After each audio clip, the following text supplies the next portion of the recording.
First of all po, maraming salamat kay Pastor Stucky for giving me this opportunity na makapag-preach ngayong araw nito. And I'll be speaking in English and Tagalog. So, yung gusto ko pong i-address na title today, Why True Salvation is Not Important to the World. Dun sa mga tao, sa mga kakilala natin, sa mga tao na sa paligid, sa mga pamilya, sa mga kaibigan. Na, di ba, almost every week nagsisolving tayo. Pero parang wala lang. Ay, busy ako ngayon. Marami akong pinagkakakalan. Saka na lang yan. Parang gano'n, di ba? Kumbaga, hindi siya ganun ka-importante. Na kung titingnan mo, kung allocate mo sila, Uy, Brad, or kaibigan, kapamilya, meron akong isi-share sa'yo. Magiging matalino ka rito. Gagaling tayo dito. Magiging successful ka. Magiging kikita ka rito. Gaganda ang buhay mo, giginhawa. Uy, dito, magiging komportable yung buhay mo, di ba? Kapag ganun yung approach mo, yung mga tao interesado. Di ba? Pero kapag tinanong, Uy, isi-share ko sa'yo yung salvation. O ano yung sinabi ng salita ng Diyos sa Bible, paano tayo pupunta sa heaven? Parang, di ba, parang wala man lang konting kung magpaano. Busy ako, parang ganun. And gusto ko lang i-share sa inyo na even sa Bible, kasi kadalasan inisip nila kapag mamamatay na ako, kung manalang isipin. Wherein sinabi sa Bible, sa salita ng Diyos, by the way, gusto ko lang i-point dito, kapag sinabing salita ng Diyos, ibig sabihin, nanggaling siya kay God. Gusto ko lang i-compare ito kumpara sa salita ng tao kapag sinabi ko or sinabi ng tao, or sinabi ni Mayor. Parang, uy, may authority yun, makikinig ako. Pero gusto ko ma-realize yung tao lang yun kumpara sa salita ng Diyos. Si Mayor, hindi forever may authority, hindi forever nasa position, hindi forever buhay, mamamatay yun. In contrast, si God hindi mamamatay si God. Si God hindi mawawala ng power. Kapag sinabi niya, kahit si devil, susunod dun sa sinabi niya, mangyayari at mangyayari yun, compared dun sa sinabi ng tao. Nakita niyo yun? And gusto kong makita niyo dito, sa salita ni God, ito yung sinabi niya, na kumbaga, buhay pa tayo, pwede na natin malaman yung eternal life. Na ibig sabihin, yung soul natin, sigurado nang pupunta sa langit, masisave. First, basahin natin sa John 3 verse 36, sabi niya, He that believed on the Son had everlasting life. Sinabi ni God, present tense, ang linaw-linaw. Meron kang eternal life. Meron kang buhay na walang hanggan. Di ba? Na salita ni God, hindi salita ng tao. Pangalawa, makikita nyo, merong mga instances sa Bible na buhay pa sila, alam na nila pupunta sila sa langit. Kagaya ng kwento ni Samuel at saka ni Saul. Sa 1 Samuel chapter 28 verse 19, sabi niya rito, Moreover, the Lord will also deliver Israel with thee into the hand of the Philistines, and tomorrow shall thou and thy sons be with me. Na alam natin yung story para malaman lang yung context, di ba? Na nung nung kinonsult ni Saul, si Samuel, patay na si Samuel dito. Nasaan si Samuel? Nasa heaven. Anong sinabi sa kanya ni Samuel? Tomorrow, bukas, sabi niya, ikaw at ang iyong mga anak will be with me. Nasaan si Samuel? Nasa heaven. Supernatural to. Pero gusto kong ma-realize nyo, si Saul, buhay pa siya rito. Diba? Another story, yung kay David, dun sa anak niya. Basahin natin sa 2 Samuel, chapter 12, verse 23. 2 Samuel, chapter 12, verse 23, sabi niya, But now he is dead, wherefore should I fast? Can I bring him back again? I shall go to him, but he shall not return to me. Pupunta ba ako sa kanya? Pero hindi na siya makakabalik sa akin. na dito natin makikita na yung mga baby kapag sila ay pumanaw na, ito yung mga siguradong pupunta sa heaven. Di ba? Anong sinasabi ni David dito? Save na ako. Ligtas na ako. Yung anak ko na namatay, bakit hindi na ako nagpa-fast? Sabi niya, kumbaga, naniniwala siya, alam niya sa sarili niya, sabi niya, I shall go to him, pupunta ako sa kanya. Nasaan yung anak niya? Nasa heaven. Ganun ka confident si David na sinabi niya, pupunta ako sa langit.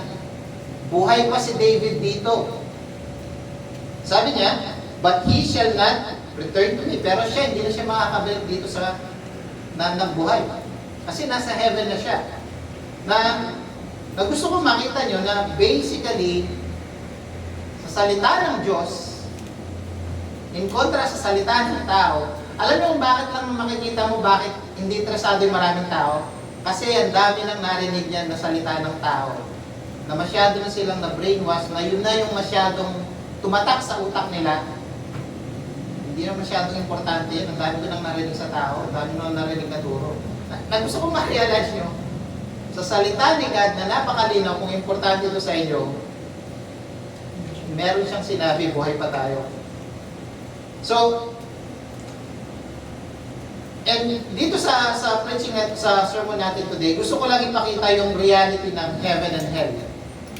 Alam niyo yun, na siguro kung marirealize ng mga tao ng mundo, ng mga kakilala, kaibigan natin na nandyan, na ito yung reality ng heaven and hell, I pray na isik nila yung salvation.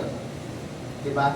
Kasi, kagaya ko, even though I know from college, nagbabasa na ako ng Bible, and I've been in a church na I thought saved na ako for more than 20 years. All of a sudden, na-realize ko, around 3 to 4 years pa lang ako talagang totoong ligtas. Ito yung maganda ron, kapag sinik mo yung truth, kapag hinanap mo yung katotohanan, sabi ni God, malapit siya. He is nigh. He is near. At ipapakita niya sa iyo yung katotohanan. Kasi, yun nga ang gusto ni God eh. Ang problema, walang interesado. Ay, busy ako. Ay, busy ako sa trabaho. Ay, nag-aaral ako. Parang ganun, di ba? So, one Saturday, nag-soul winning tayo dito sa nearby building ng church. Meron akong in-approach na estudyante. Tapos, sabi ko sa kanya, meron lang akong itatanong sa'yo, quick question lang. Naniniwala ka ba sa tingin mo merong heaven and hell? Ay, sabi ng bata, ay kuya, hindi po ako religious. Sabi niya gano'n. Hindi nga ako sure kung merong hell, kung merong impyerno. So doon mo makikita na ito yung common people na hindi sila interesado, na even yung heaven or hell, hindi nila sinisik kung meron ba talaga, di ba? Yung gano'n. And since kahit hindi siya interesado, alam mo yun, kapag nag-throw ka na ng question, magkakaroon na ng conversation, somehow nakinig na siya. And unfortunately, dumating yung mga kaibigan niya, hindi rin kami nataas. Pero nakita ko, naging interesado siya. So first point ko, gusto ko lang ma-realize yung there is hell. Merong impyerno. Diba? So, tinanong ko dito sa estudyante to. So, parang hindi ka sure kung merong impyerno. Let me ask you a question. Sa tingin mo ba maraming masamang nangyayari sa paligid mo? Sabi kong gano'n. Yes, kuya. Marami. Sabi niya gano'n, di ba? Alam mo ba yung mga masamang nangyayari sa paligid mo? Dahil merong kasalanan. Dahil si devil, tinitempt niya yung mga tao na magkasala. Kaya maraming masamang nangyayari dito sa mundo. So naniniwala kung maraming masama. Kaya maraming masama, yun yung kasalanan, tinitempt ni devil yung mga tao. Sabi ko, yung kasalanan, this is the transgression of the law. Sabi nga sa 1 John chapter 3 verse 4, whosoever committed sin transgresseth also the law, and the sin is the transgression of the law. And sabi ko sa kanya, nagsimula ito kay Adam and Eve sa Genesis. Diba? Tapos pinakita ko sa kanya, Genesis 3 verse 1 to 4. Now the serpent was more subtle than the beasts of the field, which is the Lord God had made. And he said unto the woman, Yea, had God said, You shall not eat of the tree of the garden? And the woman said unto the serpent, We may eat of the fruit of the trees of the garden, but of the fruit of the tree which is in the midst of the garden, God had said, Ye shall not eat of it, neither shall ye touch it, lest ye die. And the serpent said unto the woman, You shall not surely die. I would say, ito yung first recorded dito sa Bible. Makikita mo sa Satan, di ba? Nagsinungaling, nagkasala. Ito yung sinabi ni God, You shall not surely die, sabi ni Satan, di ba? So, continue sa verse 6, sabi niya, And when the woman saw that the tree was good for food, and that it was pleasant to the eyes, and the tree to be desired to make one wise, she took of the fruit thereof, and did eat, and gave it also unto her husband with her, and he did eat. So, unang nagkasala si Adam and Eve. Alam natin yan sa Bible. And sabi ko sa kanya, dito unang nagkaroon ng kasalanan sa mundo. Dito pumasok ang kasalanan sa mundo. So, dito nagsimula yung death, yung sorrow, yung crying, yung pain and curse and sickness in the earth. And also yung process ng decaying, yung destruction, at saka yung aging. Diba? So, kung bakit maraming masamang nangyayari dahil sa kasalanan, at dahil doon, pumasok na itong mga bagay na to. Na gusto kong pa-realize doon sa student, sabi ko, bago nagkasala si Adam and Eve, walang masama. Walang death. Walang namamatay. Walang nagkakasakit. Walang umiiyak. Walang nagugutom. Walang nahihirapan na nagtatrabaho, naghahanap buhay dahil curse yung ground para lang kumita at merong magpangarap buhay sa pamilya niya. Dati sagana sa pagkain. And sabi ko sa kanya, sa Romans 5:12, Wherefore as by one man sin entered into the world, and death by sin, and so death passed upon all men, for all have sinned. Romans 8:22, For we know that the whole creation groaneth and travaileth in pain together until now. So even yung mundo, makikita natin, di ba? Madalas sinasabi natin, uy, ano na yan, climate change. Yeah, pero climate change, hindi naman natin dinidaan. Pero alam niyo kung bakit maraming nasisira. Yung sinasabing decay, yung, meron dito yung nasisira, kagaya ng bakit ang bakal, kinakalawang. Bakit yung bahay mo pinagawa mo bago, pagka sa ilang taon, nasisira. Bakit yung kotse mo pinili after 5-10 years, nasisira na. Yun yung resulta ng kasalanan, na nagdi-decay, na nasisira, parang gano'n, or nagdi-age. So, because of sin, you will see the story of death in the Bible, sorrow, crying, and pain and sickness, because this is the main mission of the devil. Diba? Pero lang gusto ma-realize nyo, ang tao, ang main mission niya sa buhay is umasenso. The devil doesn't care about that. Ito lang ang main mission ni devil. John 10:10, The thief cometh not but to steal, to kill, and destroy. Hindi nga, wala nga makialam si devil kung yumaman ka o sumikat ka. I mean, most likely magagamit niyo yun para mapatibong sa karaniwan sa mga tao, di ba? Pero ito gusto ko ma-realize nyo. Alam mo kung anong mission lang ni devil? Is to steal, to kill, and destroy. It could be physical and spiritual. Una, sisirain niya, pwedeng steal niya yung health mo, yung buhay mo, madisgrasya ka, nabaril ka, nagkasakit ka, at mamatay ka at ma-destroy.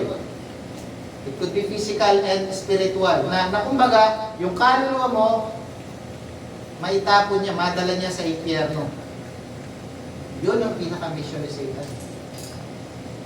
Nakita niyo yan?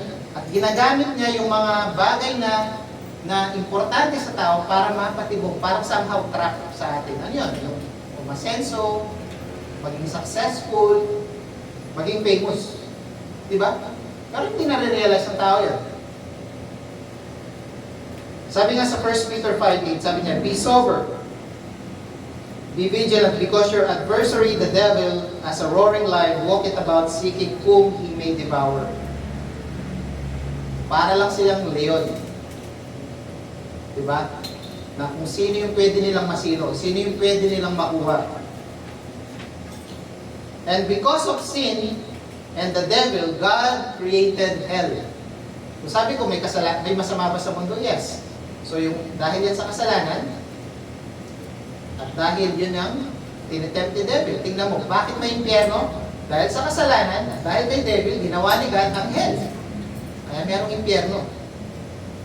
Di ba? Sabi sa Revelations 20:10, sabi ko, the devil that deceived them was cast into the lake of fire and brimstone, where the beast and the false prophet are, and shall be tormented day and night and forever. Romans 6:23, for the wages of sin is death. Revelations 20:14, death and hell were cast into the lake of fire. This is the second death. Na gusto kong ma-realize ng mga tao, diba? Ginawa ni God ang impyerno dahil sa kasalanan. Dahil kay Satan. Diba? And gusto ko lang ma-realize nito ng mga tao. Lahat hinahanap natin maganda, komportable, masarap na buhay. Gusto ko lang ipakita sa inyo yung ibig sabihin ng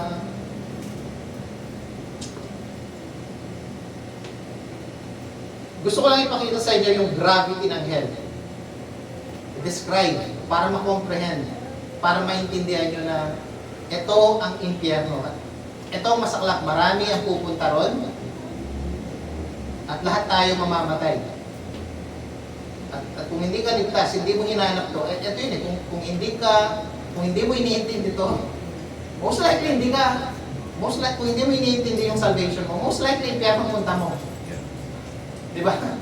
Ganun lang kasimple. At ito yung reality. Halos lahat ng tao hindi interesado. Kaya sinasabi ng Bible, ang daming pupunta sa hell. So, for the benefit of others, gusto ko lang elaborate ito. Yung hell, hindi siya kagaya ng mga bata tayo, kagaya ng pinapakita sa movie, teritoryo na Satan. Hindi. Mali. That's a lie. Si God ang nag-create ng hell para kay Satan. Para dun siya ipapunish. Dun siya masusunog, dun siya itatapon. It's not a question na mananalo ba? No. It's been decided by God. Si God ang creator, created being si Satan. Meron ng dineclare si God kay Satan. It's just a matter of time. Si God ang may control ng hell. So, even si Satan, ayaw niya sa impyerno. At alam ni Satan na itatapon siya doon. It's just a matter of time. Question, bakit ang daming masamang nangyari ko dati? Basically, ako, opinion ko lang, alam niya ni Satan na malapit na dumating yung araw niya. Kaya parang kagaya ng isang nagka-cram sa exam o sa trabaho, lumalapit na yung oras mo, nagdo-double time siya. So kung bakit maraming masama nangyayari, nagdo-double time siya para mas marami siya maisama sa impyerno. Diba? Kasi wala siyang magagawa. Pag tinapon na siya ron, wala siyang magagawa. Kasi yun ang dineclare ni God. Yun yung dinetermine ni God. Created being siya. So, gusto ko lang pakita sa inyo yung gravity, kung gaano kabigat ang impyerno, kung gaano siya. Sabi dito, shall be tormented day and night and forever. So kung makita niyo yung tormented, from the word torture. By the word itself, di ba? Gusto niyo ba mag-torture? Hindi. Sino bang tao gusto mag-torture? Walang tao may gusto nun. Yun yung term ni God. Ito torment. Ito torture ka day and night and forever. Ano ba ang description ng hell? Lake of fire and brimstone. Lawa ng apoy. Ibig sabihin, mainit. Niluluto ka. Brimstone. Para maintindihan yung brimstone, sulfur. Nakaamoy na ba kayo ng sulfur kung nag-ano kayo sa science, yung naglalaboratory? Sulfur. Pag nabawag namin yung sa mga medyo may edad na rito sila Kuya Red, yung mga naka-experience ng pinatubo, alam niyo, nung panahon ng pinatubo, sumabog ang pinatubo, yung sulfur kinalat. Kahit saan ka pumunta sa loob ng bahay mo sa labas, amoy sulfur. Bakit? Ito yun. Ito yung component ng vulkan na nilabas niya nung pinatubo. Kaya everywhere you go, it smells sulfur, brimstone. So, gusto ko lang ma-picture nyo. basically, ito yung bulkan. Ito yung impyerno. Lawa ng apoy at amoy sulfur. Kagaya ng pinatubo. Para ma-picture out nyo lang din. So basically, nandun ka sa impyerno, nasa apoy ka. Para ma-picture out nyo yung mainit. Kung summer, di ba na-experience natin nung April, May, yung summer, sobrang init. Ano natin lumalabas, di ba? Super init. Hindi nga tayo mag-stay sa labas ng init na 5 minutes, 10 minutes, di ba? Dahil sa sobrang init, pag nag-solving tayo, walang tao sa labas, di ba? Think about this, kung na-experience nyo yung init na yun, para makomprehend nyo lang ng konti, I mean, in my own opinion lang, para makomprehend lang ng ordinary people yung init. Yung init ng summer, compare sa init ng impyerno, yung summer na init sa atin, times 100 more times 1,000. Para makomprehend nyo lang kasi, wala naman tao pumunta na tinapon sa laba, mabuhay o niya. Para makomprehend lang natin, yung init ng summer, times 1,000 mo, or 100 to 1,000. Yun yung init. Kaya siya, tingin nyo, torture siya? Torture. Eto ang tanong. Ang tao, pag tinapon mo, patay na. Ang tanong, yung itinatapon doon, mga kaluluwa, soul. Uy, dati patay na yung soul. Yung katawang lupa, nakalibing, wala na. Pero yung kaluluwa, buhay. Hindi na mamamatay. Eto, sinabi niya, they are tormented. Uy, dati patay. Ang sabi ni God, tinotorment sila, tinotorture. Matotorture mo ba ang walang pakiramdam? Meron silang pakiramdam. Walang sense. Kung tinotorture sila, wala silang pakiramdam. Meron silang pakiramdam. Ito ang malupit. Hindi nga natin kaya yung init ng summer ng 5 to 10 minutes. Ito. Pag napunta ka sa impyerno, ang kaluluwa mo, may pakiramdam, may nararamdaman yung init, torture, nandun ka araw at gabi and forever. So kung ma-realize nyo yung forever, para makita nyo yung gravity, yung bigat uli nito. Kung nabuhay ka dito sa mundo ng 100 years, ako, nasa 40s na ako. Somehow, di ba, parang halfway na sa lifetime dito sa mundo. Kung meron kang 100 years, ang haba na nun, di ba? Ikumpara mo yun sa 1 trillion years. Ay, ang haba-haba nung Kuya Dante. Yes. Para maintindihan nyo, tingnan nyo kung gano'ng kalaking difference. Kung bibigyan kita ng 100 pesos, kumpara sa 1 trillion pesos, wow, ang laki. Hindi mo na kailangan magtrabaho, di ba? Gusto ko makita nyo yung laki. Ang buhay ng tao, 100 lang. Ito, kung malaki sa'yo yung 1 trillion years, ang 1 trillion years, mas malaki pa ang forever. Nakikita nyo yan? Pero pag tinanong yung mga tao, ay, I'm glad to share to you yung salvation ni God. Easy yan. Di ba? Hindi yan importante. Meron akong mas importante nga, may trabaho ko, may negosyo ako, nag-aaral ako, nagsisikap ako sa buhay. Hindi siya ganun ka-importante, pero hindi nila nakikita yung gravity. Di ba? Kaya, kung makikita mo, ito yun eh, we're making all the chances para masave natin yung mga tao, para hindi sila mapunta sa'yo. Kaya nga tayo nagsusoul winning. That is one thing na we are grateful about this church. Amen. Every week, nagsusoul winning tayo. Diba? Na we're doing it na with urgency, nandun yung, alam natin yung reality na ito yung priority. Ito yung mas importante sa buhay.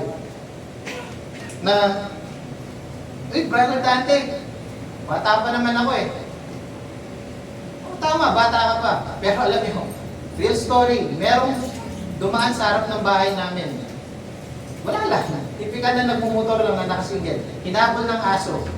Nung hinabol siya ng aso, tumingin siya dun sa aso, hindi niya alam, bumagana siya sa pader. On the spot, patay. Na gusto kong ma-realize nyo, kahit bata ka o matanda ka, you never know. Hindi mo alam. Diba? Kaya nasabi sa 2 Corinthians chapter 6 verse 2, now is the accepted time. Behold, now is the day of salvation. Kung sinishare namin yung gospel ngayon, kung sinishare namin yung salvation ngayon, eto na yun. Eto na yung chance na pwede kang maligtas. So yun. Second point, gusto kong ma-realize din ng mga tao na merong heaven. merong hell, ganun siya kalupit, ganun siya kapangit. Meron din namang heaven na ganun siya kaganda, na kailangan nating pangarapin. Kung nangangarap ka ng bahay at kotse dito sa mundo, wala yan sa kalikingan ng heaven. Pero, share ko sa iyo yung salvation. Paano mapunta sa langit? Paano mapunta sa heaven? Sa kanila, busy ako. Di ba? Yung gano'n. Lately, maraming mga nagpo-post sa Facebook, kayo ko kung nakikita nyo, diba? Yung mga namamatay. Lately, may nakita kami, mga somehow, parang kakilala, around 40 years lang, in good health, bata pa. Oy, all of a sudden, ay, si ano, namatay na. 40 years lang. Tapos yung isa naman, kakilala rin, kapitbahay ng kakilala. Uy, si ganito, kausap lang namin sa araw, tapos, uy, namatay na pala. Diba? Na gusto ko makita nyo, ang daming namamatay. Sabi ko nga, meron isang industry na talagang lumalaki na umaasenso ngayon is yung meron isa din sa amin na yung puninarya. Sabi ko, uy, ito, big time na ngayon na.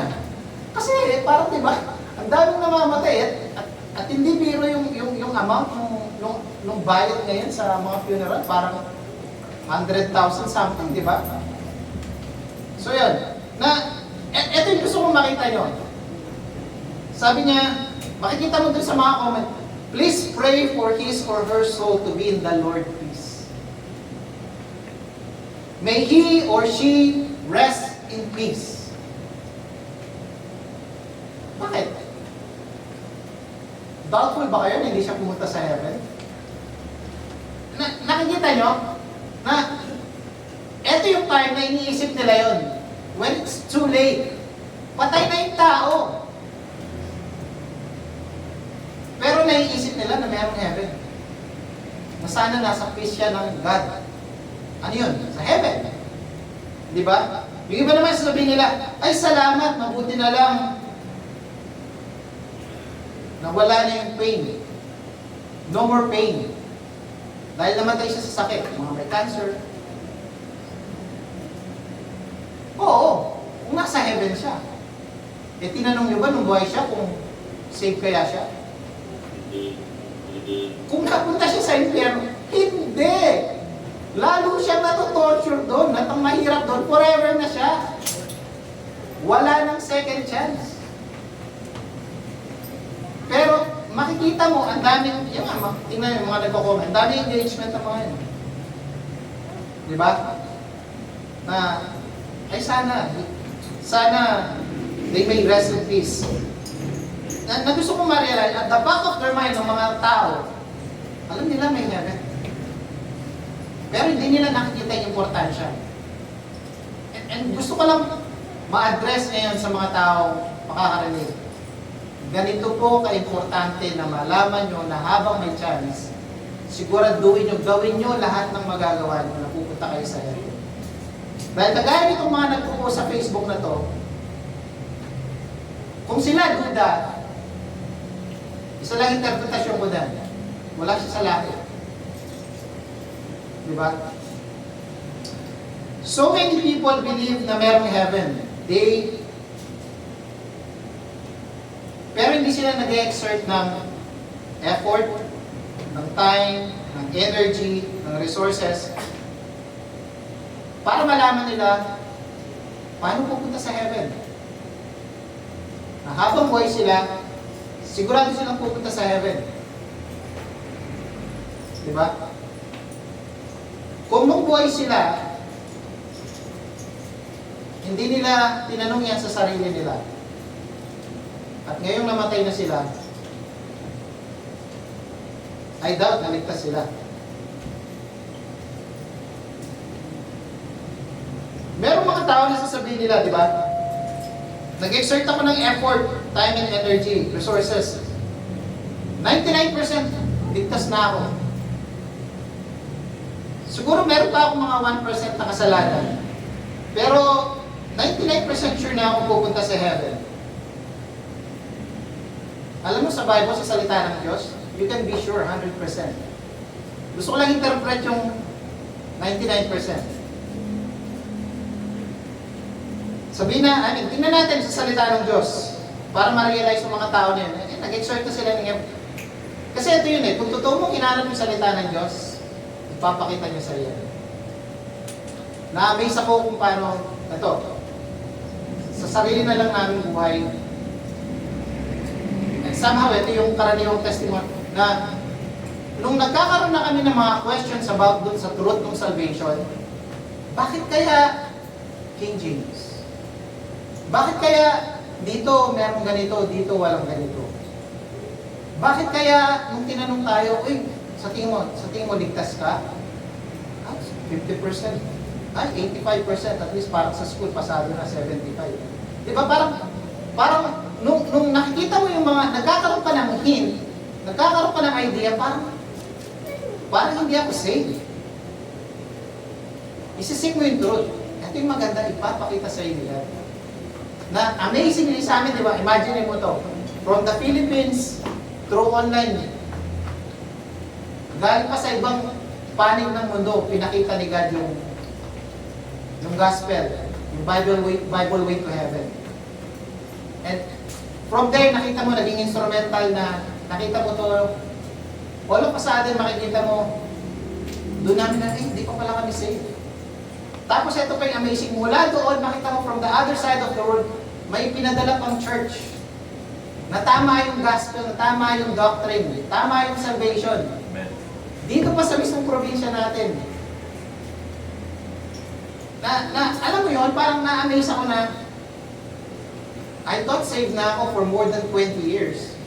Hindi pa pala. So nung na-realize ko yun, parang naghahanap ka ng puzzle na paano mo siya mabuo yung puzzle. Somehow, bakit kaya dito ganito ba? And from there, makikita mo si God, ipapakita niya sa iyo yung truth. Pero kasi busy ako sa buhay. Wala akong time para dyan.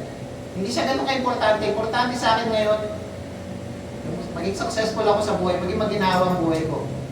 Yes, lahat naman, hindi ko inahan. Pero gusto ko ma-realize nyo ano yung mas importante to. And as we go on, makikita nyo. So yun. So yung tao na sinasabi niya, 99% na ako ligtas. Meron pang 1% na malamang lakit na ako. Ito yung sinasabi ng Bible, James 2:10. For whosoever shall keep the whole law and yet offended at one point, he is guilty of all. Right. All.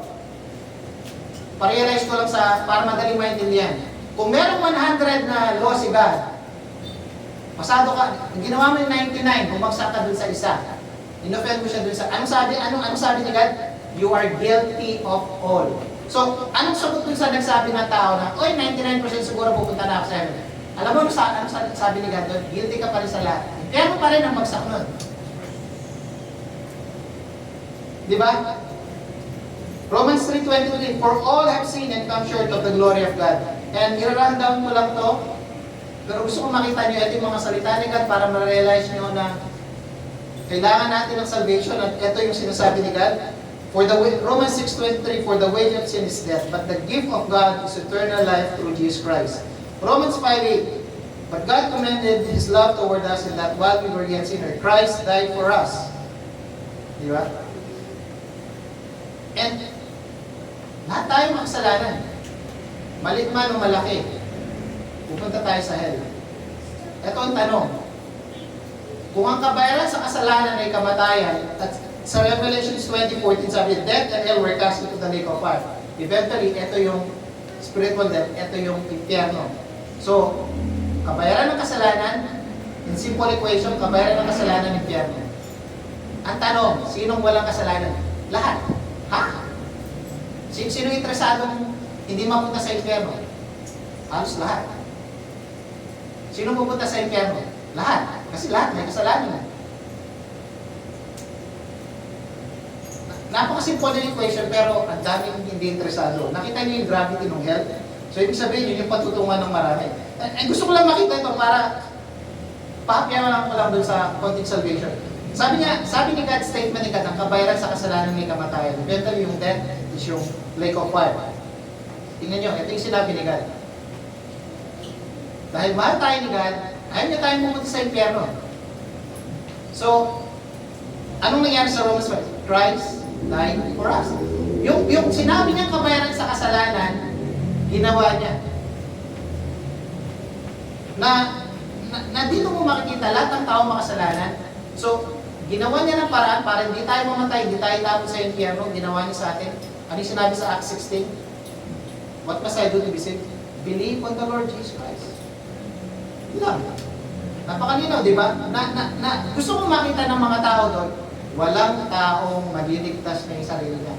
Walang makakabayad ng sarili niyang kasalanan. Si Jesus lang. Siya lang. Nagkatawang tao siya, hindi siya nagkasala kahit isa. So, siya lang ang malinis. Siya lang yung kayang bayaran lahat ng kasalanan. Napakasimple, pero bakit ang daming sumisingit-singit-singit ng mga addition? Diba? So, dito mo makikita, si Satan, yung main mission niya, para magkasala yung mga tao, maisama niya sa impyerno. Din ito, si Jesus came to save the sinner. At yung pinaka-main reason ni Jesus Christ kung bakit siya bumaba dito sa mundo. Diba? Kasi yung sinabi niya, for the wages of sin, paano niya ililigtas yung mga tao? Ito yung sinabi niya. So, bumaba siya dito sa mundo. Nagkatawang tao siya. Hindi siya nagkasala. Nung nagkatawang tao siya, nung nasa legal age siya, pinatay siya, pero wala siyang kasalanan. Yung kamatayan niya yun yung nagbayad sa ating mga kasalanan. Napakadali nun. Kaya sabi sa 1 Timothy 1:5, sabi niya, that Christ, Jesus, came into the world to save sinners. Matthew 1:21, binasa kanina ni Brother Francis, thou shalt call his name Jesus, for he shall save his people from their sins. 1 Peter 2:24, who his own self bare our sins in his own body on the tree. Gusto ko makita nyo, di ba? Anong may mission ni David? Magkasala mga tao, masama niya sa impyerno. Anong main mission ni Jesus? Masave ang mga tao sa kasalanan at madala sa langit. Anong main mission ng tao? Maging successful. Maging mayaman. At side point lang. Imagine mo, si Jesus ang nabubuhay siya dito sa mundo. Ang treasurer, ang pinagkatiwala niya sa pera dun sa di ba? Isang magnanakaw na si Judas. Na ito yung napaka-importante sa tao, yung pera, yung kayamanan, kay Jesus. Alam ba ni God na tip si Judas? Yes! O Judas, ikaw na in charge sa pera. Alam ba ni God na nanakawin si Satan, ay ni Judas yung mga funds dun sa yung mga perang ginaganda? Yes! Anong gusto ko lang ma-realize yun? Hindi importante yan kay God. Importante kay God, mapunta kayo sa langit ang mga kaluluwa nyo. Ano importante sa tao? Yumaman, masenso, maging successful. Oy, share ko sa iyo yung salvation. Ay, hindi. Busy ako sa trabaho. Nakikita niyo yung contrast? So, yun. So, the main reason why Jesus came is to bring people to heaven. And Jesus talks about heaven sa Bible. Basahin natin itong context na binasa ni Brother Roger. Revelation 21, verse 1 to 7. And I saw new heaven and new earth, for the first heaven and the first earth were passed away, and there was no more sea. And I, John, saw the holy city, New Jerusalem, coming down from God out of heaven, prepared as a bride adorned for her husband. Tingnan niyo to. Alam niyo ba, itong mundong tinitira natin ngayon, kung nagkamal ka ng kayamanan dito sa mundo, lahat ng mga magandang bahay at sasakyan, lupain! Meron lang akong sasabihin sa inyo. Mawawala itong mundo na to. Sabi ni God, magkakaroon ng new heaven and new earth. So yung mga naligtas, yung mga na-save, yun lang ang pupunta ron. So kung ikaw man yung pinakamayaman dito sa Pilipinas, you own all this conglomerate na business dito sa mundo. Wow, ang dami yaman. Meron lang akong gustong malaman mo. Pag namatay ka, hindi mo madadala yan. At kung dito sa mundo na tinayo mo lahat ng kayamanan na yan, mawawala tong mundo na to. Mapupunta sa wala yung mga pinuntan mo. Yun nga yung sinabi ni Solomon eh. Kaya sinabi, vanity, sabi ni Solomon. Sino ka bang makakatalo kay Solomon sa mga nagawa niya dito sa mundo? Wala. Siya na ang pinakamalupit. Ano sinabi ni Solomon? Vanity. Walang kwenta. Diba? Tuloy natin. And I heard a great voice out of heaven saying, Behold, the tabernacle of God is with men, and He will dwell with them, and they shall be His people, and God Himself shall be with them, and be their God. Tingnan nito. Kung nagko-complain kayo dito sa mundo, ay, ang gobyerno natin bakit ganito? Puro na lang masama, puro na lang corrupt. Wala nang totoo. Explain ko lang. Ang nagro-rule dito sa mundo is the God of this world, the Prince of the air. Anong inaasahan nyo dito sa mundo? Sinong nagro-rule? Sinong nagko-control yun sa mga sinasabi natin sa government agency nila? Puro na lang masama, wala nang kung yung naglilid sa kanila is liar, what would you expect dun sa mga ginagamit? Father of lies. Asahan mo ba na maggagawa ng truth yung mga galamay niya? Meron akong good news. Dun sa new heaven and new earth, sa heaven, ang sabi niya rito, Behold, the tabernacle of God is with men, and He will dwell with them, and they shall be His people. And God Himself shall be with them. Ang mag-rule doon si Jesus. Kung gusto nyo ng magandang leadership, truth, na maayos na talagang walang masama, mangarap kayo pumunta sa langit. Dito sa mundo, hindi nyo makikita yan. Nasa langit yun. Pinapakita nga ni God eh. Pero bakit hindi importante sa inyo? Sa mga tao. Diba? Ito pa. And God shall wipe away all their tears from their eyes, and there shall be no more death, neither sorrow nor crying, neither shall there be any more pain, for the former things are passed away. Personally, alam nyo, itong crying and sorrow na to, itong pain, diba? Di naman ningin sa inyo na meron akong kapamilya na merong may sakit. Na-experience ko to. Diba? Siguro lahat tayo dito, meron nang namatayan. And another thing, walang tao nang ayaw ng ganito. I mean, lahat ng tao gusto nila walang death, walang pain, walang crying, walang sorrow. Reality check. Dito sa mundo, kasama to. Walang taong makakaligtas. Kahit yung pinakamayaman na tao, kahit na yung pinaka-healthy na athlete, namamatay, nagkakasakit, nangihina, tumatanda. Good news. Sa heaven, meron ito. Pangarapin mo pumunta sa heaven. Sa heaven, walang death. Forever. Para makita niyo yung bigat ng forever. Kung meron kang 1 trillion years, mahaba pa yung 1 trillion years, mas mahaba pa yung forever sa 1 trillion years. Pero ang tao, busy ako dito sa mundo, busy ako, gusto kong maging komportable, maging mayaman dito sa 100 years ko dito sa mundo. Kung umabot ka ng 100, average 70 to 80 years. And he that sat upon on the throne said, Behold, I make all things new. And he said unto me, Write, for these words are true and faithful. And he said unto me, It is done. I am the Alpha and the Omega, the beginning and the end, and I will give unto him that is athirst of the fountain of the water of life freely. Revelation 22:1-5. And he shewed me a pure river and water of life, clear as crystal,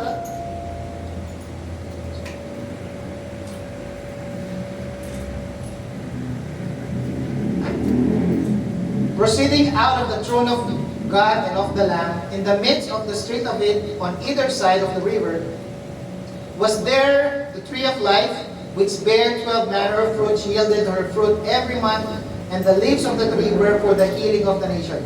Tignan nito. Dahil first, yung ground, sinasabi sa salita ng Diyos. Alam nyo, sa lahat ng mga tatay dyan, mga nagsusumikap, nagtatrabaho para merong pangkain, pambuhay sa kanilang pamilya. Hanggat nabubuhay tayo dito sa mundo na to, mahirap magtrabaho, maghanap buhay. Good news. Sa heaven, sabi niya, merong tree of life na Bear 12 manners of fruit, yielded its fruit every month. Ibig sabihin, hindi na mahirap doon ang... Ibig sabihin, kakain pa siguro tayo doon. Pero wala na yung curse. Nakita niyo yan? Kaya sa lahat ng mga tatay na nagsusumikap, pangarapin niyo makapunta sa langit. Hindi na first doon. Ang paghahanap buhay. I mean, hindi na mahirap maghanap buhay doon. Masarap na ang buhay doon. Pangalawa, sabi niya, the leaves of the trees were for the healing of the nation. Kung marami nagkakasakit, alam mo na, amaze ako, pag naglalakad ako sa government ng mga may sakit, grabe, ang dami ng may cancer, kidney, and everything, grabe.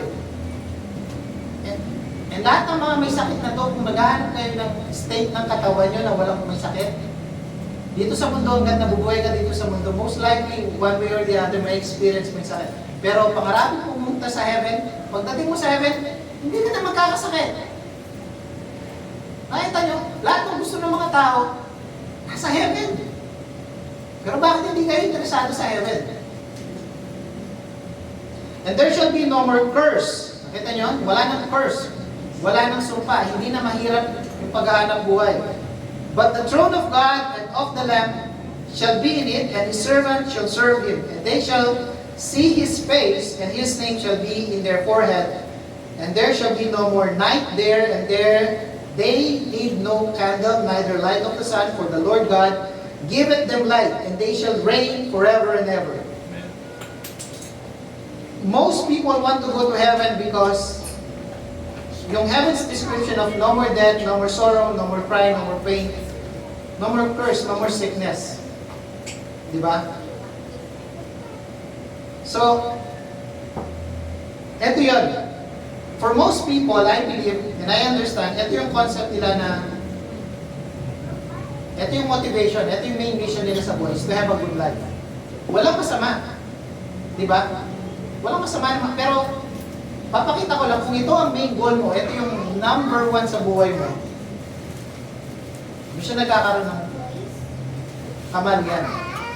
And for sa mga estudyante, sa mga bata, na main goal nila is makatapos ng pag-aaral. Gusto ko lang makita niyo yung comparison ng effort ng karaniwang mga tao para makatapos sila ng pag-aaral, para magkaroon sila ng magandang buhay, makapagtrabaho, makapagnegosyo, and then compare dun sa yung effort nila para makuha yung good life sa heaven. And tayo ng mga nagsusoul winning, nakikita natin yan. Hindi masyadong interesado yung mga tao. So, let me help you to realize sa mga estudyante, sa mga nandyan na, alam nyo ba, you would spend 18 years of your life para lang mag-aral. Mula Kinder 1, Kinder 2, Grade 12, college, approximately 16 to 18 years, ang uubusin mo na buhay. Bakit? Bakit ka nag-aaral? Para magkaroon ako ng magandang buhay, makapagtrabaho, di ba? Nakita niyo yan? And, imagine mo, 18 years, tingnan nyo, andun yung 19 yan. Lahat ng tao, kaya mayaman o mahirap, yan ang goal nila, mag-aaral sila, no matter what. Kahit walang pera, gagawa ng paraan yan. Diba? Kahit mahirap, kahit malayo. So, kahit na makikita mo, nahirap na hirap sa buhay, gagawin lahat makatapos ng pag-aaral. Bakit? Kasi ito yung, para magkaroon ng magandang buhay. Nakita niyo yan? So, nung nag-graduate ka, mula 20 years hanggang 60 years, ito yung realization. Gusto ko ma-realize nyo. Alam niyo, pag nagtrabaho na kayo, pag nag-graduate na kayo, nagtrabaho na kayo, hindi na kayo titigil magtrabaho hanggang mag-retire kayo. Minsan kahit retire na kayo, kailangan nyo pa rin magtrabaho. Kahit 60, lampas na, minsan kailangan nyo pa rin magtrabaho. Gusto ko lang ma-realize nyo. Naintindihan nyo yun na kailangan ka mag-aral para magkaroon ng magandang buhay. 18 years. Minsan, puyat ka pa, pagod ka, di ba? Nagko-commute. Ang hirap ng tinatayaan nyo para magkaroon ng magandang buhay, kaya kayo nag-aaral. Itong magandang buhay na ino-offer ni God. Just believe. Hindi mo kailangan bayaran. Hindi mo kailangan ng 18 years.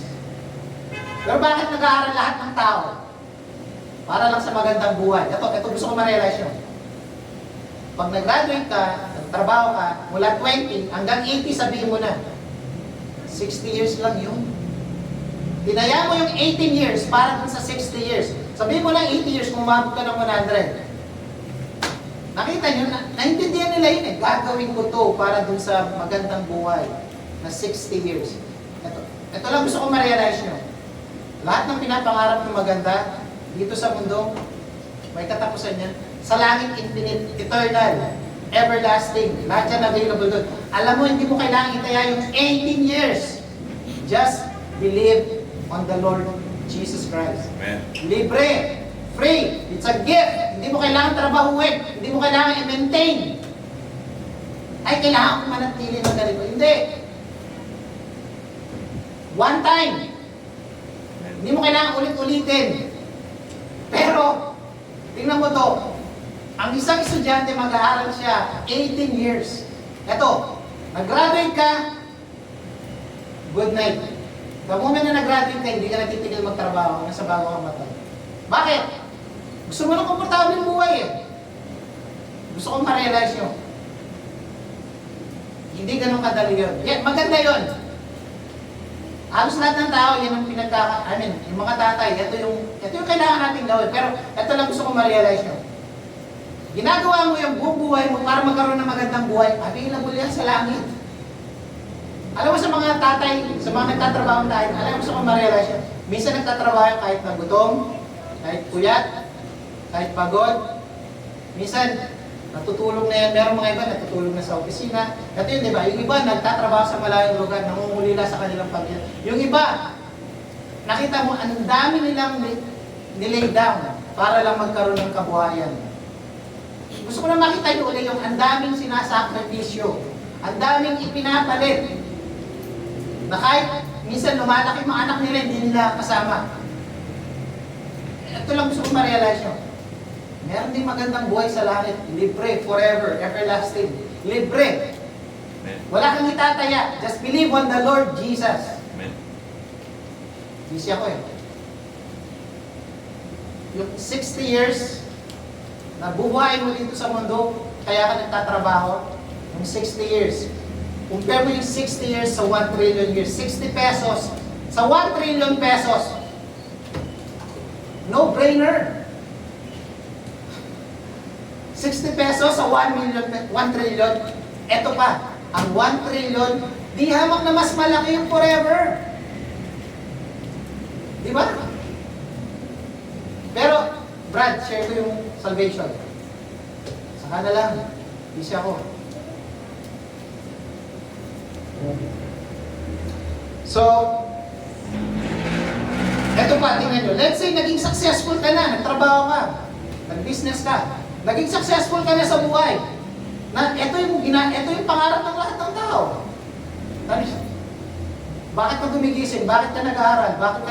Ito yung para maging successful, para magkaroon magandang buhay. Sabihin na natin, kilala niyo ba sino nakakalam ng Apple? Ng iPad? Ng Apple Watch? Di ba? Kilala niyo kung sino yun, di ba? Napakasikat. Napaka-successful. Hindi ko sure kung nasa langit siya sa heaven, pero ito lang gusto kong makita nyo. Ginagawa mo lahat para makatapos ng pag-aaral. Ginagawa mo lahat kung natapos ka mag-aaral, magsikap, magtrabaho, magnegosyo para maging successful. Ang daming tao nakagawa niyan. Example to, si Apple. Sikat, fame, power. Gusto ko lang ma-realize nyo. Hindi ko alam kung nasa langit siya sa heaven. Pero kung hindi siya nanampalataya, ito lang yung madali, kung hindi siya nanampalataya kay Jesus Christ, wala siya sa langit. Ito gusto ko ma-realize nyo. Nandun siya sa tagumpay na to, reality, namatay din siya. Hindi niya maiwasan yung heaven and hell. Pero napakayaman niya. Napakasikat niya. Alam niyo, namatay siya 56 years old lang. Namatay siya dahil sa sakit. Nakita niyo yan? Gusto kong ma-realize nyo, at the end of the day, nandun ka na, heaven or hell pa rin ang haharapin mo, hindi mo siya maiiwasan kahit sinong tao dito sa mundo. Na kung hindi mo siya maiiwasan, napaka-importante pala niya. Di ba?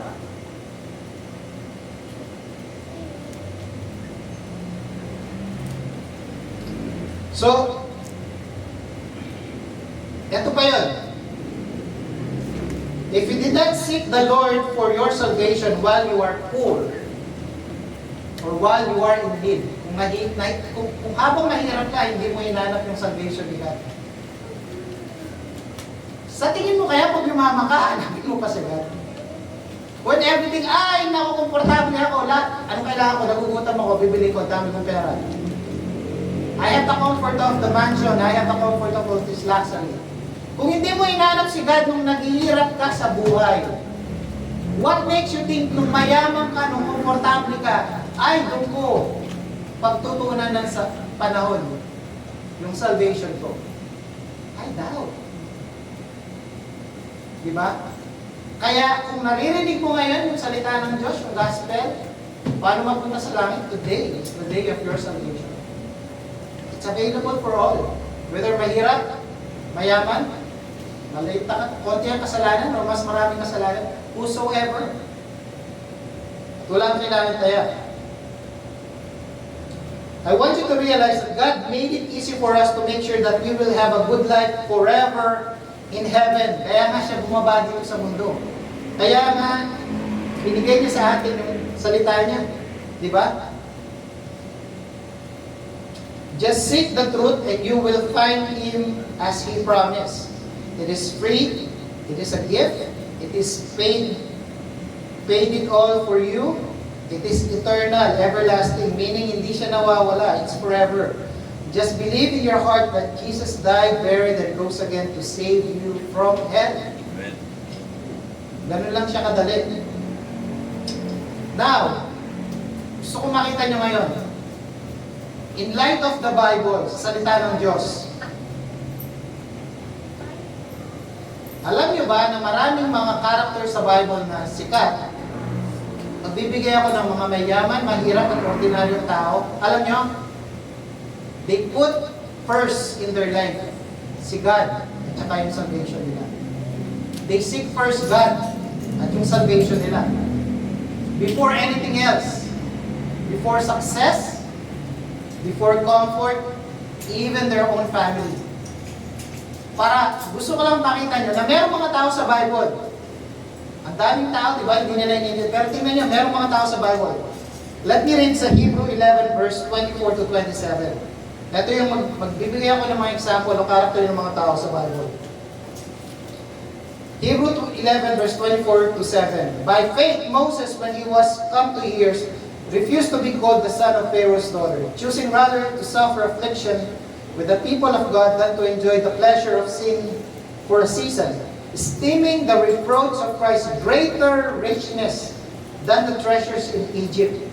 And he had respect unto the recompense of the reward. By faith he forsook Egypt, not fearing the wrath of the king, for he endured as seeing him who is invisible. Moses. Sino si Moses? Inampun siya ng daughter ng Pharaoh ng Egypt. Na during this time, ito yung pinaka-powerful na tao sa buong mundo. Nanay mo yung anak niya. Lolo mo yung pinaka-powerful na tao. Sino hindi mangangarap ng ganitong position sa buhay? Comfort, luxury, yaman, power, fame, name it. Meron si Moses. Pero ano sabi niya nito? Esteeming. Mas pinahalagaan niya yung greater richness in Christ. Yeah, that's good. Compared dun sa treasure sa Egypt. Na kumbaga, on top of dun sa yaman niya, sa fame niya, sa power niya, hinanap niya si God. Iniwan niya lahat yun. Para lang kay God. And basically, ano yung salvation niya? Diba? Kaya alam natin, nasa heaven siya. Ito yung kilalang tao na sikat, na mayaman, na powerful. Punta naman tayo sa mga ordinary people. Joshua chapter 2 verse 9 to 11. Rahab. And she said unto the men, I know that the Lord hath given you the land, and that your terror is fallen upon us, and that all the inhabitants of the land faint because of you. For we have heard that the Lord dried up the water of the Red Sea for you when ye came out of Egypt, and when you did unto the two kings of the Amorites that were on the other side Jordan, Sihon and Og, whom ye utterly destroyed. And as soon as we have heard these things, our hearts did melt, neither did there remain any more courage in any man because of you. For the Lord your God, He is God in heaven above and in earth below. Rahab, sino siya? Ordinary na babae na nasa Jericho, hindi siya Israelite. Isa siyang bayarang babae na makasalanan. Na nakita mo, di ba?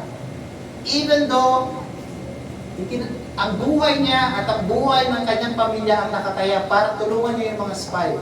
Pero dahil nakita niya sa sarili niya at sinabi niya na, for the Lord your God, He is the God of heaven. Nakita niya yung Diyos ng mga Israelites, ito yung totoong Diyos. Nandito yung totoong salvation. Nandito yung totoong kaligtasan. Diba? Na even though yung buhay niya ang nakataya, hindi lang sa kanya, buong pamilya niya. Nag-risk siya. Na ibig sabihin, ganun siya, binigyan niya ng importansya. Diba? Sabi nga sa Hebrews 11:31, by faith the harlot Rahab perished not with them that believe not, when she have received the spice with peace. Na hindi kagaya ng mga kasama niya sa Jericho, na perish sila, namatay kasi hindi sila nanampalataya. Yes, yung physical body nila naligtas, hindi sila namatay, compared sa mga ibang naiwan doon sa Jericho. Pero on top of that, naligtas sila. Nasa langit sila. Di ba? Pangatlo, Ruth, chapter 1, verse 16 to 17. And Ruth said, entreat me not to leave thee, or to return from following after thee. For whither thou goest, I will go, where thou lodgest, I will lodge. Thy people shall be my people, and thy God my God. Where thou diest will I die, and there will I be buried. The Lord do so to me, and more also I owe, but death part thee and me. Na yung kwento dito si Ruth, manugang ni Naomi, na isang Moabite. Nung lumipat, nung pumunta sila sa Moab, yung dalawang anak ni Ruth, nag-asawa ng Moabite. Ang isa dito si Ruth. Eventually namatay yung mga anak niya at yung asawa niya. So natira na lang si Naomi at si Ruth. Bumalik sila sa Israel, naghihirap. Wala na sila mga asawa. During that time, kung wala kang asawang lalaki, as good as parang paano ka mabubuhay. Pero tingnan mo, isang ordinary tao, walang masasandalan, walang sa buhay. Isa siyang stranger, sumama sa nanay niya sa Israel, sa mother-in-law niya. Pero ito yung sabi niya, nakita niya yung totoong Diyos. Nakita niya na yung Diyos ng mother-in-law ko, totoong Diyos. Kaya sabi niya, your God be my God. Your people shall be my people. Na binigyan niya ng ganong kaimportansya yung Diyos na totoo. Yung kaligtasan niya. On top dun sa, naghihirap ako sa buhay, kailangan kong maghanap buhay, kailangan kong magtrabaho para may No. Ang Diyos mo, ang siya magiging Diyos ko, sasama ako sa'yo. Even si Naomi, sabi niya, hindi, bumalik ka na lang sa mga magulang mo.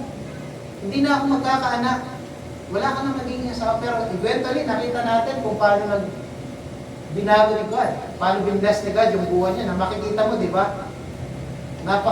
Naging napaka-important pa ng naging role ni na Rahab at saka ni na Ruth sa Bible. Yun.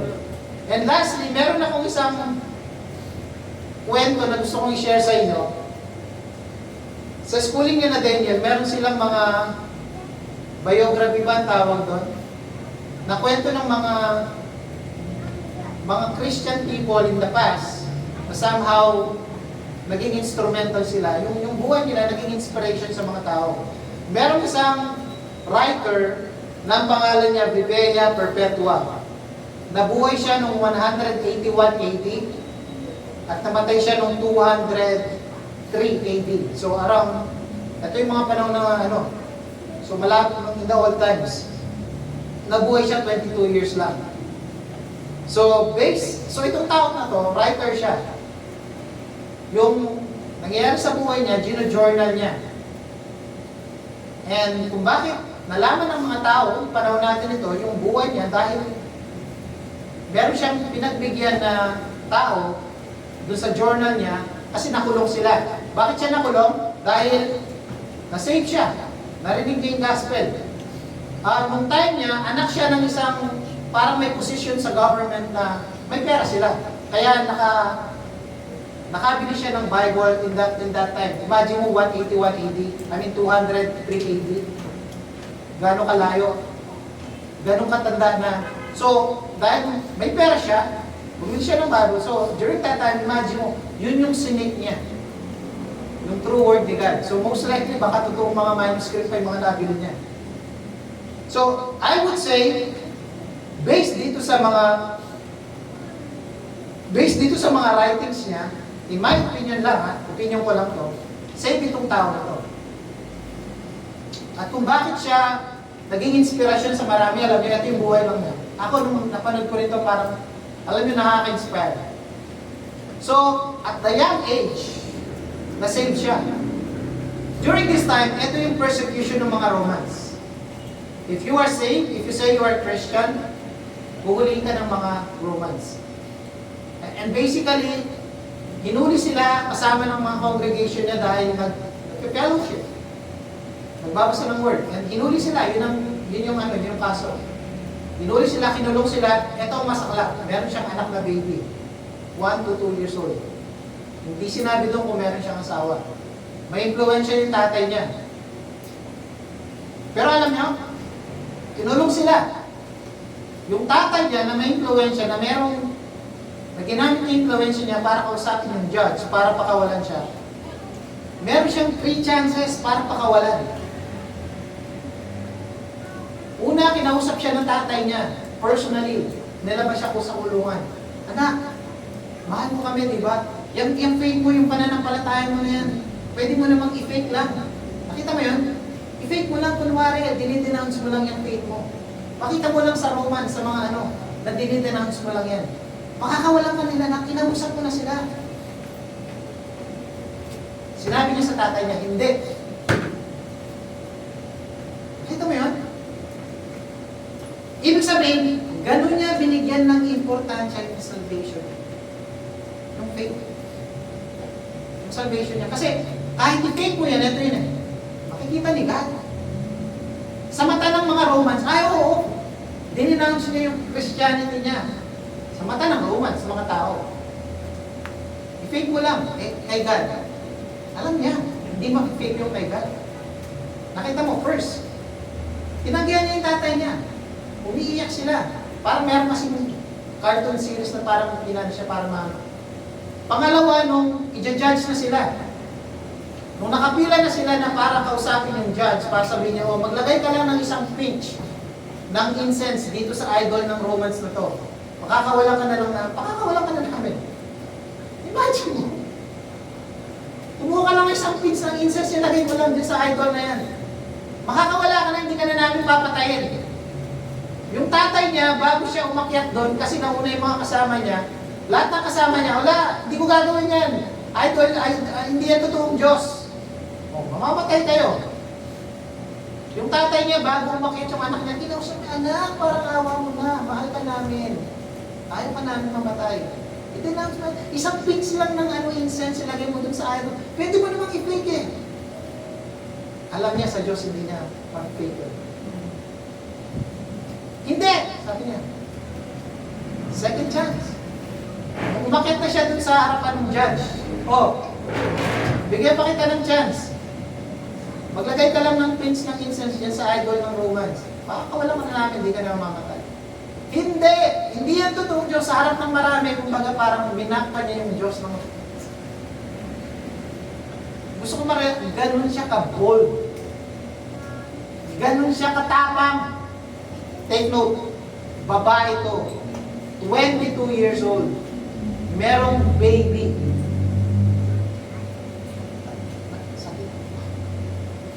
So, papatayin sila. 4 sila or 5? 5. Alam niyo paano sila papatayin? During this time, yung mga Colosseum, Ilalagay sila sa gitna ng Colosseum. Tapos, ang mga tao, panunuorin sila parang theater, parang pelikula. Pakakawalan yung mga leon, yung mga oso, yung mga tigre. Imagine niyo, hindi ka papatay na babaril na eh, tapos na. Hindi. Palalapa ka sa mga leon, sa mga tigre, sa mga oso. Ito pa yung amazing. Hindi siya napatay ng mga hayop.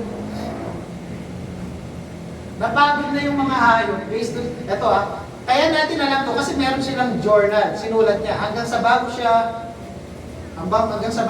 dalhin dun sa Colosseum na gino-journal niya. Ngayon, merong nagbabantay sa kulungan na naging friend na nila. Na nakakakwentuhan nila, na alam nitong nagbabantay na, ano ba kayo? Alam ko naman na wala naman kayong kasalanan, mababait kayong tao. Bakit hindi nyo na lang talikuran yung Christianity faith nyo yan? Alam nyo, mamamatay na kayo bukas, makakain na kayo sa mga rin. Hindi, na-amaze din itong tao na to. Babae, lalaki, na-amaze. Sobrang amazed nito. Itong guard na to na sumasama sa Diyos sa idolatry, I would say malamang nanampalataya, malamang nasig dahil sa ginawa nilang faith. Pinakita niya yung faith. So ngayon itong Journal ni Perpetua, pinasa niya dito sa tao to. At itong tao na to, parang kinontinue niya yung journal. Kaya even yung time na pinapakain na sila sa mga leon, sa mga gino-journal nung jailer.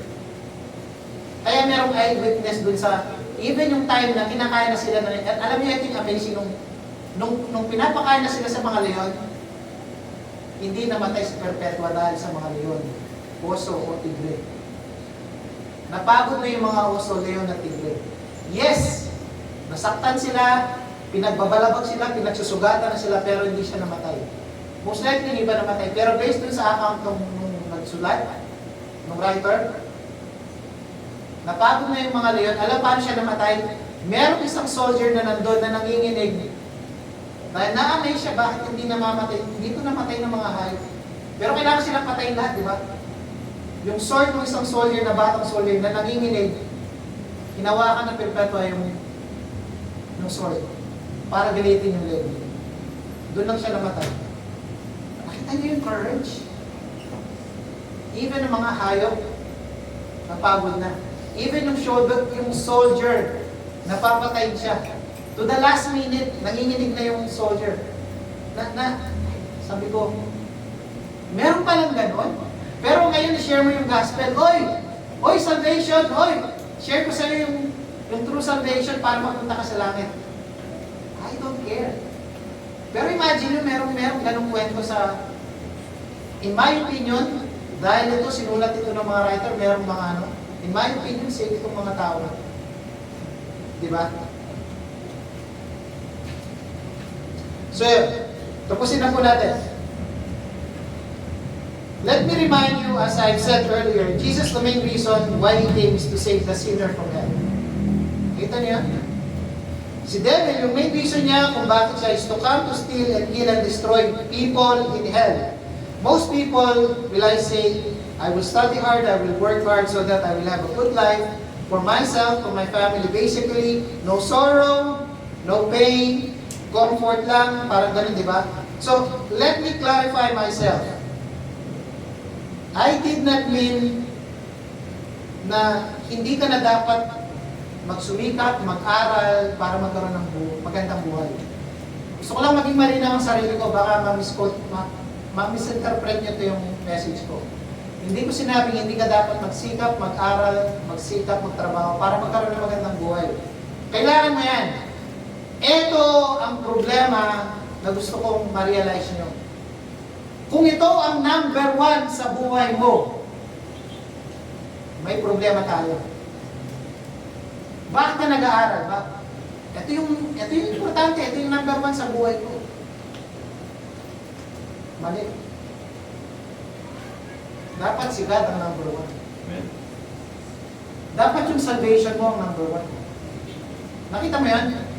So, kung ito ang number 1, kung bakit ka nabubuhay, kung bakit ka nag-aaral, kung bakit ka nagtatrabaho, kung bakit ka nagsusumikap, para magkaroon ng magandang buhay. Kung ito ang number one, doon ako may problema. Alam niyo bakit? Si God at yung salvation mo dapat ang number one. More than anything else, dapat siguraduhin mo meron ka ng eternal life. Habang buhay ka pa, habang may chance. Then, merong number 2, merong number 3, merong number 4, merong number 5. Sa atin, alam niyo na yun, di ba? Kung sino yung second na priority. Ito gusto ko ma-realize nyo. Yung pagsusumikap sa buhay na magtrabaho, mag-aral, para magkaroon ng good life, malamang number 5 lang yan. Dapat malamang number 6 lang yan. Dapat malamang number 7, number 8 lang yan. Hindi yan ang number 1. Doon nagkakamali ang maraming tao. Ginagawa nila itong number 1 goal sa buhay. Diba? And, ito yung masaklap doon. For as long you are here on earth, merong possibility na may experience mo yung sorrow, yung crying, yung pain, yung sickness. So, hindi guarantee na kahit na maging mayaman ka, hindi ka na mamamatay. Hindi ka magkakasakit. Hindi ka magkakasalo. Diba? Kahit na naging successful ka, hindi guarantee na hindi ka na magugutom. Hindi mo na ma-experience yung mga kahirapan dito sa mundo. Kagaya ni Apple, lahat ng success and fame nasa kanya, pero namatay siya, nagkasakit siya. At the age of, kung titingnan mo, 56, napakabata lang. Diba? Kung lahat ng pera nasa iyo, siguro lahat ng pinakamagaling na doktor sa buong mundo kukunin ko na para mababalang yung buhay ko, hindi ako mamatay na 56. Diba? Ito, as long as you are not saved, ang dami niyan. Ang dami niyan, ang dami nyo. You are bound to be tortured and tormented and die in hell forever and ever. Sana po ma-realize nyo yun. As long as you are not saved. Alam mo, tanungin mo lang yung sarili mo, saved na ba ako? Masasagot mo yan sa sarili mo. 100%. Andito yung sagot. Napakalinaw sa salita ng Diyos. Hanapin nyo, papakita ni God. Pag hinanap nyo yan, yan ang pinaka gustong mangyari at gawin nyo sa buhay ni God. At sana po, makita nyo yung importansya, yung bigat ng impyerno, at yung kagandahan ng langit. Na hindi mo kailangan paghirapan, available siya anytime, libre siya, it's paid off, and it's eternal. So maraming salamat po. Let's pray po. Panginoong Diyos, maraming salamat po sa inyong salita. Salamat po sa inyong kaligtasan o Lord na binigay niyo sa amin, O God. Ito napakaganda, ito ay napakadali, Panginoon, ito ay libre, ito ay walang kapalit, walang bayad, ito ay eternal, O God, Lord. And I pray, O God, Lord, na maraming tao, Panginoon, hanapin ito, gawin nila itong priority sa buhay. Panginoon, salamat po, Panginoon, sa akin. Jesus' name.